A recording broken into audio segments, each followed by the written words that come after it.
in the digital world. I try to be. There's a handful of people online. Okay. Start with prayer.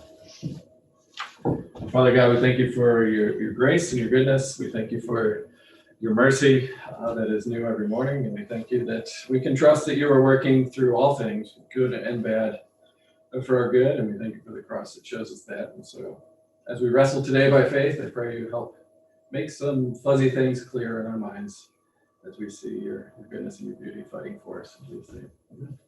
Hey, Fred. Good morning. Good morning. Good morning. All right, so. I was gonna say, you sit there, you might never get out. Sink to the depths. I'm gonna share my PowerPoint here. Okay. Still hard to get out, even with good legs. So share that one. Okay, that looks promising. Excuse me. I'll make sure I can hear people online. Okay, so we're figuring out the kinks here, but we're slowly working through this big doctrine of providence.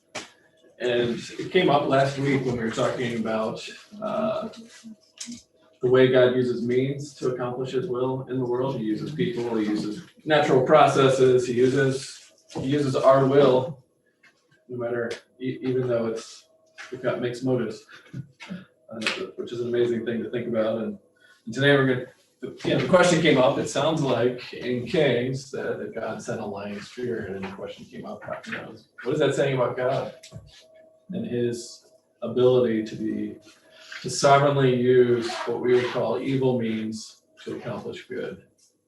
Do we attribute God being the author of evil? It's a really old question that the Bible is written to give an answer for. Why is there evil in the world, and what is the character of a God who would create a world like this? If you haven't got a paper, Norm, could you pass it around? All right, it's the problem of evil. How can there be a good God when there's bad stuff in the world and bad people in the world? This, the author of that well-known book, When Bad Things Happen to Good People, which I take objection to the title, but he's honestly wrestling as someone who suffered. There's always a fresh supply of grieving people asking that question, where is this good God when I need it the most? And so we're going to try and jump into that murky philosophical world. And so I jump into it knowing that it's always a personal question, where you can come up with philosophical answers. And this isn't the confession isn't philosophical per se. It's trying to give you the full picture of what the Bible says about this issue. But it is personal. We respond to the things that happen in our lives. Respond to God's providence. So I thought it was interesting. It's a good place to start. One of the most, I would say, offensive places to our modern Western minds in the scriptures is Romans 9-11, where it talks about God's sovereignty over the nations and over Israel, over predestination and salvation and all the mysteries of how this grand plan comes together. And when Paul's done by talking about God's sovereignty, he explodes in a doxology, right? He says, oh, the depths of the riches and wisdom and knowledge of God, how unsearchable are his judgments, and how inscrutable are his ways. For who has known the mind of the Lord, or who has been his counselor, who has given him a gift to him that he might be repaid? For from him and through him and to him are all things. To God be the glory forever. Right? After going through a whole thing and saying, here's what we know, he just explodes in praise. Yeah. He knows enough to praise, and that's where I hope we land at the end of this. And so, good place to start. Let's start with 1 Chronicles. Let's see here. This will cooperate. There it goes. Got my slides backwards. But I'm going to read 1 Chronicles 21:1 and 2 Samuel 24:1, and it just helps to know in the grand order of the books. Samuel came first, and Chronicles is the grand summary that was written later of the whole Bible story. And so if you go to read 2 Samuel 24, it's the story of David taking up a census sinfully, counting the number of soldiers in his army. And it says that again, the anger of the Lord was kindled against Israel, and he incited or urged David against them, saying, "Go number Israel and Judah." So that's David who's talking. Right? Or God, right? That's the ambiguity. It's just super interesting because you read the story, right? David conducts a census after being incited to do this by the Lord. And then he ends up saying, "Lord, I sinned. I shouldn't have done this. I'm supposed to trust you and not the strength of my army." So that's the issue at hand. And so there's consequences for David's actions and there's judgment. And David is saying, "My iniquity got the best of me. Forgive me, Lord." Right? But the point I want you to see, right, is the author of Samuel is telling you this ultimately came from the Lord through David's actions because of his judgment against Israel. And then 1 Chronicles 21 tells the story again in a different way. It says Satan stood against Israel and incited David to number Israel. And David said, "Go number them, go count them." Right? So then you're saying, okay, how do those two things fit together? And that seems like this is a commentary on what came before, is the way God worked to bring judgment and justice against Israel was through David's sin and through the temptation or the testing or the incitement of Satan. Do you hear that? It's really awkward, uncomfortable, isn't it? So what do you hear those texts saying about God's rule over the bad things that happen?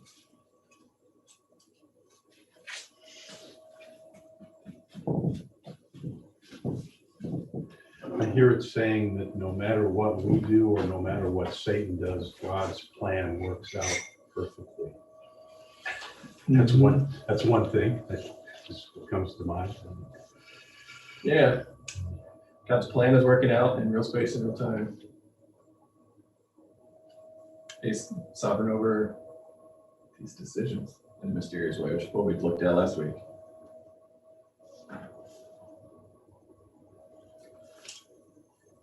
The Bible does this in many places, and we'll get there. It'll tell you a whole bunch of bad stuff that happens based on real evil and bad decisions that people make.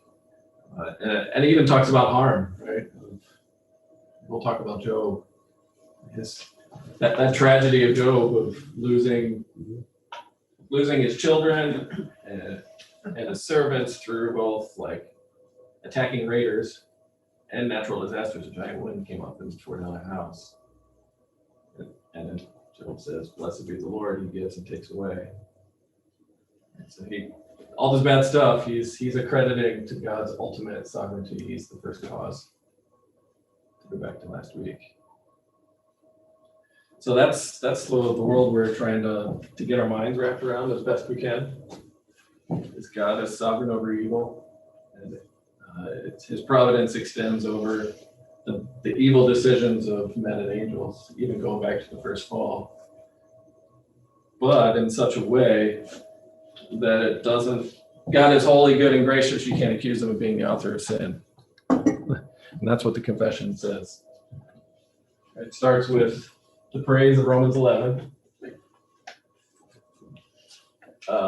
The almighty power, unsearchable wisdom, and infinite goodness of God show themselves, that's what manifest means, so completely in his providence that it extends over the fall, even to the first fall, right? Adam and Eve in the garden, and all other sins of angels and men.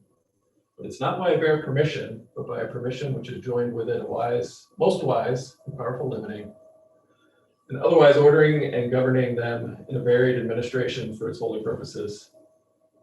The sinfulness comes from the creatures alone and not from God, because he is most holy and righteous, and neither can he be the author or approver of sin.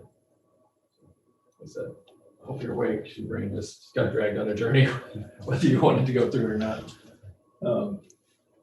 Right. There's bad stuff in the world. God knew it was going to happen. It's not outside of his control, but you can't blame him for it. Right? In the sense of he's not the author or approver of sin. So let's just start breaking that down. I guess maybe my first question would be, when you read that, is your natural instinct to hear what the Bible says about God's willingness to work through evil to work good? Do you see it as a praiseworthy thing, right? Do you explode like the authors of the confession? They say, this is power, unsearchable wisdom, and infinite goodness, echoing on purpose, Romans 11, Paul's doxology. Is that your first instinct?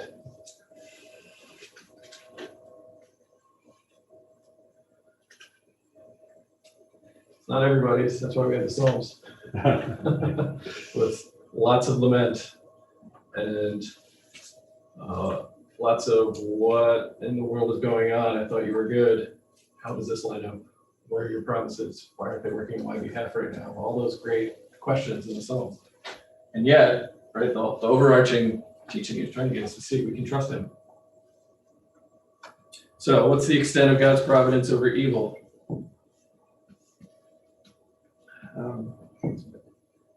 Right, so he's a sovereign over the first fall and all the sins of men. So let's just think about it this way. How do you pray against evil? What's your practice? What kind of things, what kind of prayer? Just real simple, like praying against evil out there. So I think we basically have to start with ourselves. Anytime we speak about evil in terms of prayer, like the poor man that stood in front of the righteous folks. Mm-hmm. You start off saying, the 4 types of prayers because I'm so good, because you're so good at me. You have to start with what the basic realism is. Yeah. My feeling's always been that from the Bible, you can't read it without knowing, I call it eddy effect, without knowing that things continue to recircle over, maybe in a new light, but they continue to hope it happen over and over and over again throughout the biblical history. And if we can't learn from that, we're very fortunate to live in the last days, because we've seen it all and we should know it all, but unfortunately, we many times don't look at it. And which is, to me, going to be a little strike against us when you get there. You had all the knowledge, you had all the wisdom, but you failed to learn it. And that's what the book says too. We're in a line of a lot of sinners saved by grace. Yeah, I mean, there's that piece of confessing our own evil, but just I'm thinking you're sinned against. How do you pray about that? You're suffering, something bad has happened, right? So I'm thinking, if there's injustice that is taking place, or you get a little tough on us now. Yep, very much so. How do you pray against that? I mean, Jesus said, "Pray, deliver us from evil," but how do you put that in your own words? That was a personal question. But you don't have to confess your own struggles. Just what kind of general things do you say? We're thankful for God's goodness and faithfulness and the fact that he is all powerful. We have to pray that his will would be done. Yeah. So that's kind of our default mode, right? Go back to his will and evil. One of the things our kids pray regularly, I don't know how it started. I think one of them just started saying this thing and it caught on, and because they all imitate each other right down the line. But they just started praying for dinner at the dinner table of thank you for the food and may nobody punch us or kick us. Right? I mean, in the room, it's like we all know who they're talking about. But, you know, it's a little kid version of deliver us from evil. Yeah. From the evil of my rotten brother or sister moment. Right. As I think about it, I think my prayers, my reactions are, it's just like, help me, Lord, help me, help me. Yeah. You know? Yeah, very much that. Mhm. That's questions that people are wrestling with. You think about all the systemic racism and oppression and all that conversation. I mean, it's flowing out of you know, why is horrible things happening? Why does it escalate from someone walking away to death? Those kind of questions, right? It's wrestling with evil. Why does this stuff happen? The oppressed, the poor getting taken advantage of. I mean, there's all kinds of circumstances and corruption in countries where bribery is normal and you can't get ahead because you can't afford to bribe. It's evil. That's Habakkuk, right? He's having a whole conversation with God about my country stinks right now. Seems like nobody's righteous. God, I want you to do something about it. And he says, hey, by the way, I'm going to send the worst people of Babylon as an instrument of justice in my hands because my people don't care about me. See, part of what I'm trying to get you to wrestle with is we instinctually run to a God who is sovereign over evil when life stinks. But when you try and get your mind wrapped around a God who is good and would use, he's sovereign over the evil things that happen, that's where we start to get trouble. Like, so we run to him and say, ow, this hurts, fix it. But on the intellectual side, what we really wrestle with, how can there be a good God and evil at the same time? But what I really want us to see is, I think that's what the Spirit's getting us to do. Cry out, Abba, Father. Because we know instinctually, as God's children, He is our Father who's promised to take care of us and cry out, deliver us from evil. Because we really do believe you can do something about it. You have a plan to do something about it. So, a couple other scriptures here. If you could turn to, if you get someone to read Isaiah 45.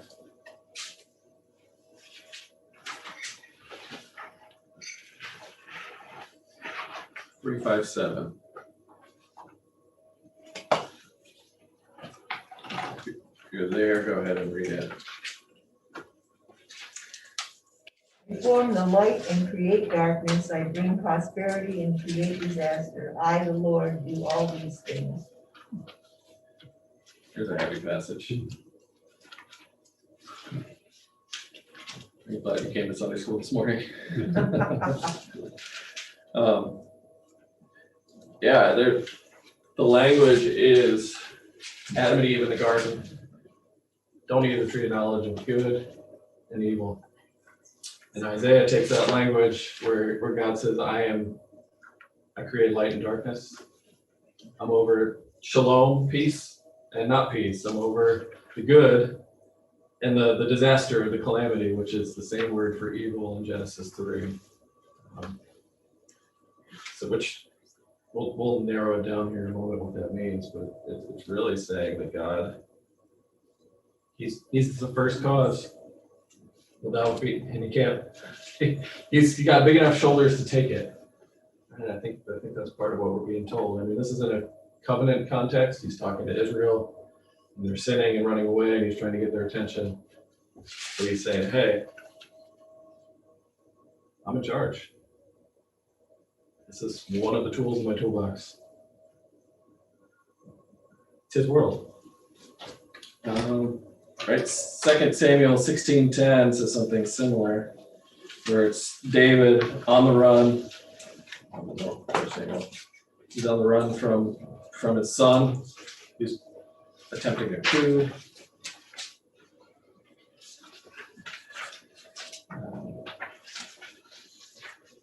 And as he's running away, this guy named Shimei, I don't know how to say his name, Shimei. We'll call him something like that. He just starts cursing David.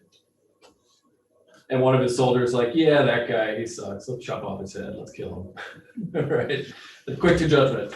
And David says, no. what if this man is cursing me because he is the Lord's mouthpiece right now? What if, which is another way of David saying, I recognize this could very much be the Lord's discipline in my life for my past failures as a dad and my own disobedience. And so David has this pretty profound understanding. At least in that case, he is wondering if God's sending him a message. Right? So he has some kind of understanding of God working through that guy's hatred to shape David's life. So I'm just laying out a whole picture here, but go ahead. When you read 45 in Israel there, Cyrus was God's instrument, basically. Do you think David always felt like he was God's instrument? He identified with the poor and the oppressed. He was someone who got the stuff and kicked out of him. He was like, yeah, good times.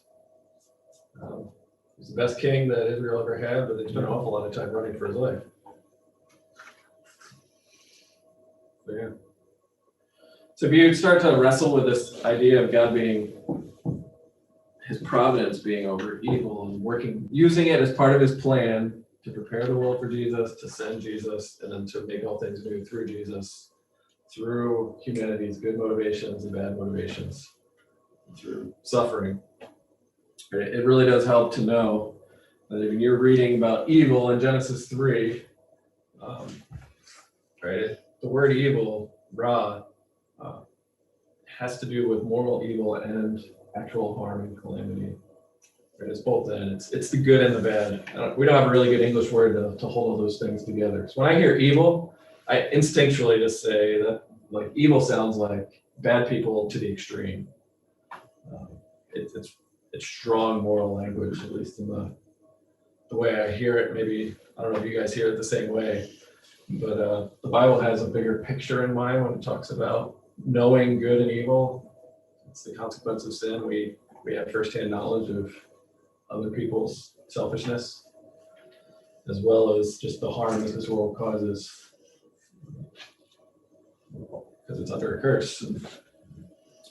So part of what we're being called to see is God's providence over the fall, over the sins of men and angels. It's not a runaway. We are running away, but it's not a runaway train per se with no one in charge. That's the bottom line. When you say, God, you're my refuge, you're my fortress, you're my strong tower to whom I run for protection and safety, we do so in a world that is full of evil, both our own, so we're running to him for grace, and the evil out there, and we're asking him to take care of us because we really do believe he has the power to do so. And should we suffer, it's because we know it was his plan to work good. Right? It's not good, but to work good for those who love him. Right? And that's why the confession goes on to say, right, this isn't a bare permission that bad things happen. It's not where God says, yeah, whatever, do it, let it go, and it's all in humanity's hands. Come what may. Right? It's not just a, yeah, okay, I'll let it go. It's a permission that's joined with a guiding hand, a sovereign purpose. It's limited. It could be a lot worse. It's wise. You can see a million decisions ahead of time in ways that we can't. So we don't even know. We're stuck with saying, how wise is this God? Because we can't conceive that the decision I make now could affect my great grandchildren thousands of years down the road to either come to know Jesus or not. We don't have the brain power for that. Thank God. That'd be exhausting. So let me pause there. Got questions, comments. I'm just trying to show you that this is all the confession does. It just goes through and says, here's all the things it says about God and his work in the world. And so let's make a statement to summarize that. So that when life stinks, you can turn around and say, okay, I know God is powerful. I know he's wise. I know his goodness is infinite. I can trust him. But any questions, comments?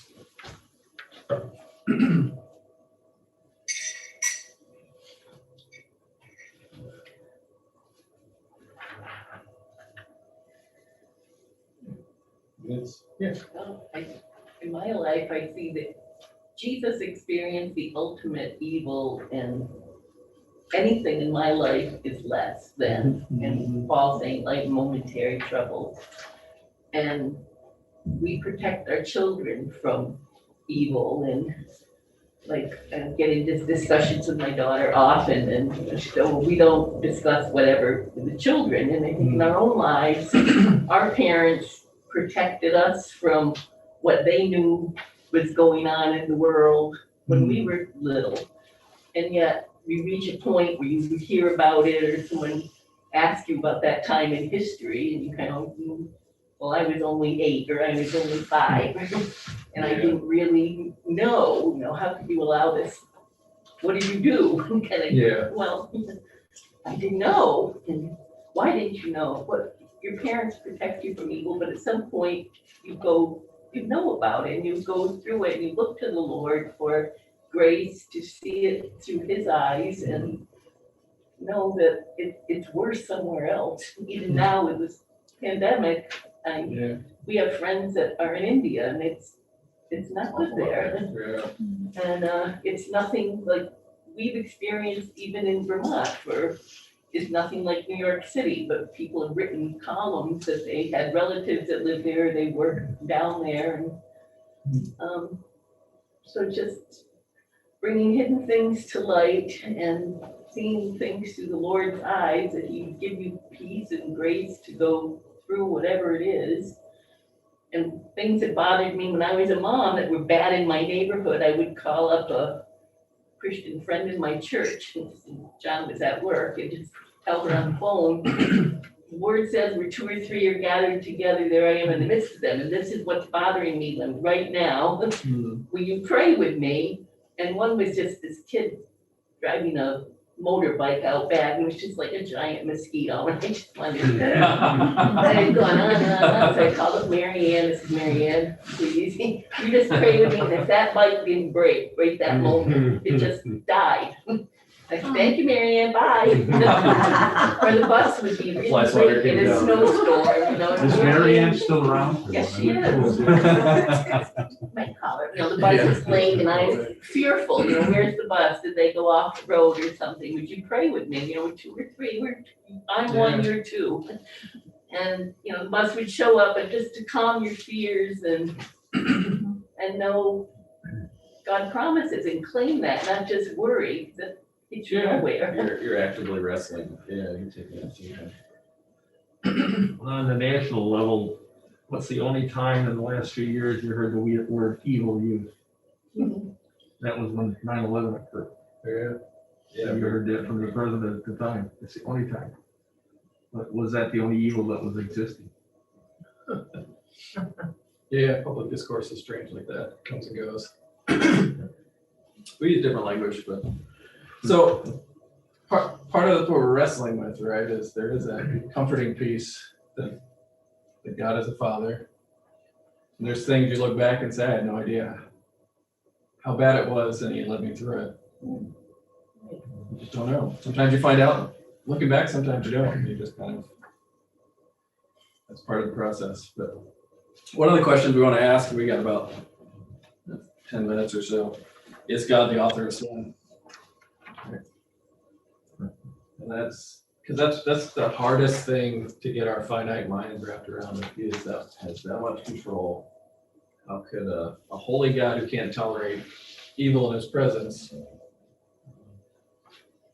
use evil for his means? And that's why Habakkuk's so horrified.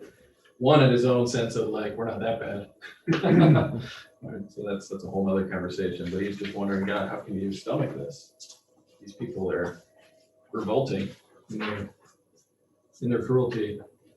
And so the way the Bible talks about it, especially in Genesis, over and over and over again, and it's a phrase that Christians love to quote in the midst of horrific circumstances in Genesis 50:20, that As for you, you meant evil against me. This is Joseph, but God meant it for good. And that becomes the overarching pattern for Jesus' life, which then becomes the overarching pattern for our life. We are Jesus' brothers. But so as you listen to Genesis 50, what's it saying about God's ability to use evil, right? The hatred, the jealousies of Joseph's brothers, the slave trade, Potiphar's wife, the injustice there. And you think about all the stuff we went through. What's it saying about God's ability to use evil? For his providence over it.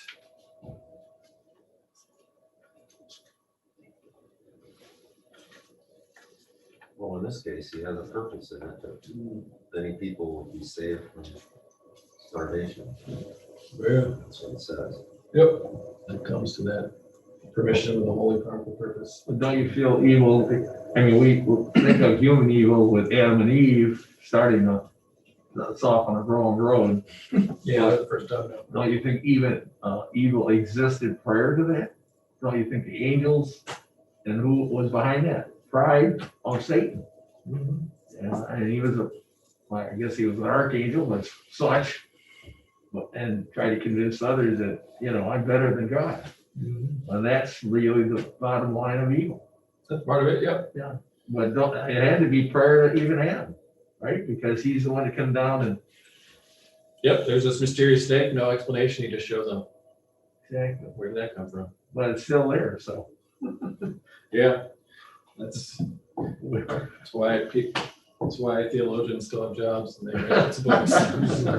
Trying to answer those hard questions. It really is showing you his ability to work, right? You have one event, right? Here's this evil, right? And you have sinful humans, right? Their intentions for Joseph. I mean, you could even put your name in there depending on your justice, right? So you got the evil intentions of the human heart working on this one thing, but what you're also told is that one moment is joined by God's good purposes. So, I know that sounds like a contradiction, but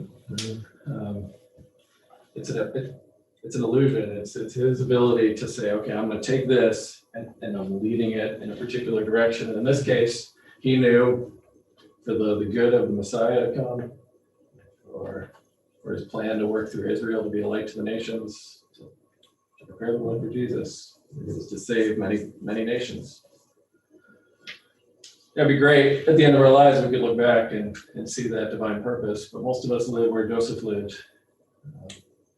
A whole bunch of bad stuff happens, and it's not till you get to the end of the life you can say that. You don't always see it.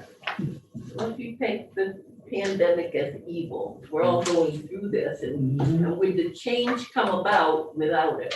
The worldwide change is happening with many issues. And would it have come about without everyone going through this? That's an evil, that we all see it as an evil, but we all experience it different, and it brings a lot of hidden things to light, and change happens. And would it have even happened without going through this? Yeah.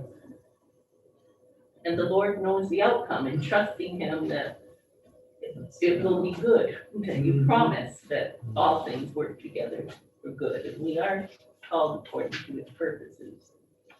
And trusting that that is what's happening, and that pruning and purification isn't fun. Nope. You're in the fiery furnace. That's what I love about Romans 8, because Paul takes that whole story and says, okay, we can apply this to every Christian. It happened to Jesus. Jesus is the firstborn among many brothers. We're all sons in Christ, so to speak. We're all adopted. And so he says all things work together for the good of those who love him, echoing Genesis 50. But it's after a whole long section of saying, look at the whole world's been subject to futility. The world stinks. Creation's groaning. You're groaning. The Spirit's groaning.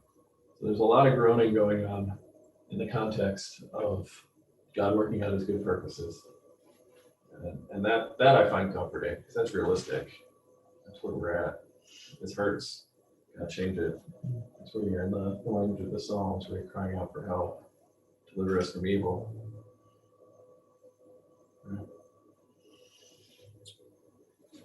So, let's see, we're about out of time here.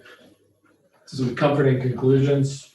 Like I said, we're not going to take away the tension that we're always going to wrestle with. But what I love about this picture of Providence, and I think it's helpful, practical, and I think it's biblical, is it's telling you that evil has a leash on it. It's not running rampant. It's not a wildfire. Yeah. If Babylon could be described as God's servant in the ancient world, and that's just the language in the Old Testament over and over again, these wicked nations kind of have a bit in their mouths and bridle, and God's just sending them off. And they're living by their own desires. They just want to conquer, they just want to devour, they want to be in charge. It's telling you evil has a leash on it. And that's why we run to God as a fortress, as a refuge, as our help in times of trouble. Though the mountains be moved and they fall into the sea, we're not going to be afraid, because we can trust him. Because he's working these things towards his purposes. And it just helps to see. I love that language of we're immortal till King Jesus is done with us. When it's your time, it'll be your time. Until then, he has got plans and purposes and things for you to do, good works. Nothing's going to change that. So you can lift up your head and say, I'm safe. And if you're believing in the resurrection, you're ultimately safe. And that's what gives us the comfort and freedom to take risks, to love. John Patton wrote those words, I'm immortal till God is done with me, until Jesus is done with me, with a gun pointed at his face. At that moment, he was believing the Lord's sovereignty over evil. It's not a bullet could be fired, not an arrow could be released apart from the permission of my master, my king, Jesus. Pretty particular providence in a very scary place. And I think that's where the scriptures are taking you. But ultimately, where you're going is the cross, and that's where I want to lead you. All right. None of it really gets resolved until you go to the cross and you see that God himself took a taste of his own medicine. This was the plan to suffer evil, to work good for us through the evil decisions of men. That's how the scriptures describe it. It's the same language. Right? This was the predetermined plan, the evil decisions of men. They killed the author of life. It was their choice. But this was God's plan. He willed this to happen out of love for you, out of love for me. And so when you're wrestling with it, that's ultimately where we get stuck. It's a good place to be stuck. Say if that's true for him, it's also true for me, and I'm called to follow him. Any other questions? We're about 3 or 4 minutes.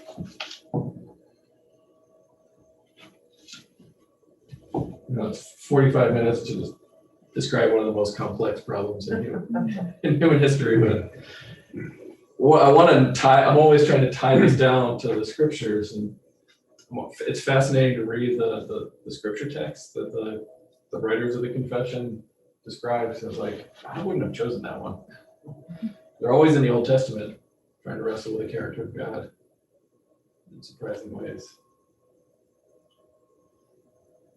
There were men and pastors who were going to be thrown in prison, suffered in horrible ways too in the future. So it wasn't written in a vacuum in an ivory tower.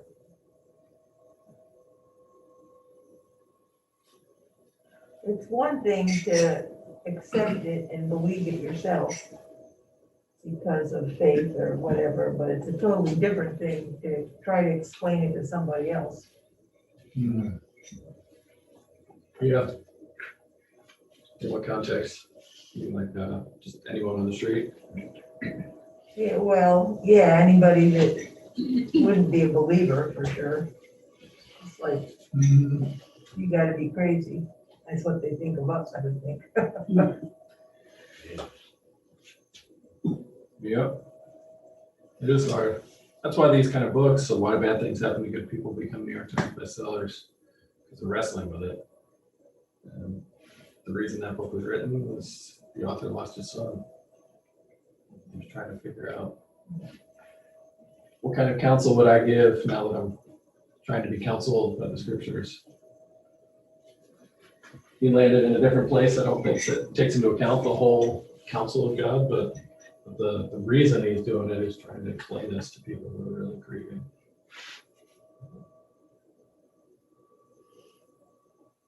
Other places to read, but if God didn't suffer the loss of his son by design, it would be much harder to trust him. I think everybody can. That's usually where I go if I'm in that kind of conversation. If it wasn't for the cross, it'd be hard to believe. I mean, it's hard to believe anyway, but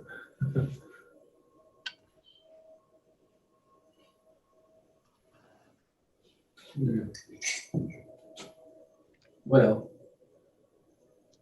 I'll end with Samuel Rutherford. Pastor, I think he was at, John, if you helped write the confession, Samuel Rutherford?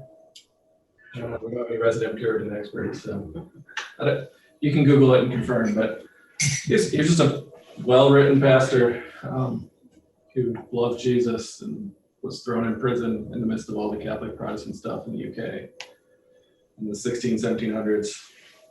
But he lost children. I read a letter that he wrote to a mom.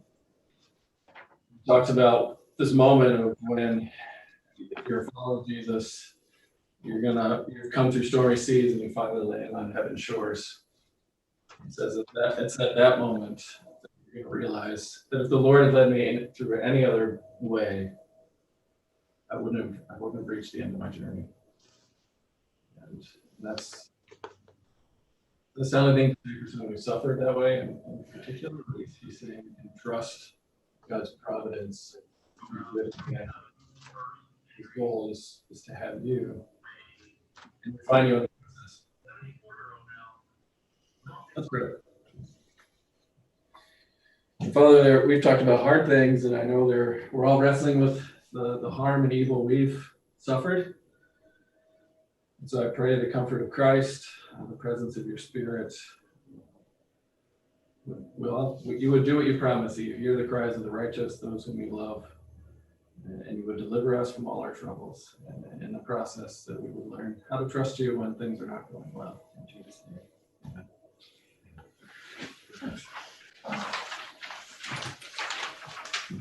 So, refining is next week.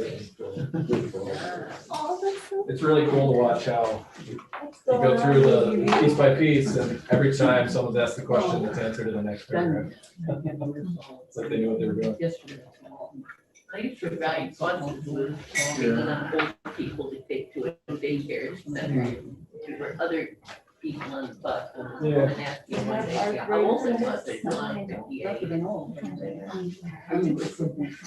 scared of the person. And I said, What's that? can I say something? Oh, yeah. Oh, Except for all four. Go to the- All three. I was like,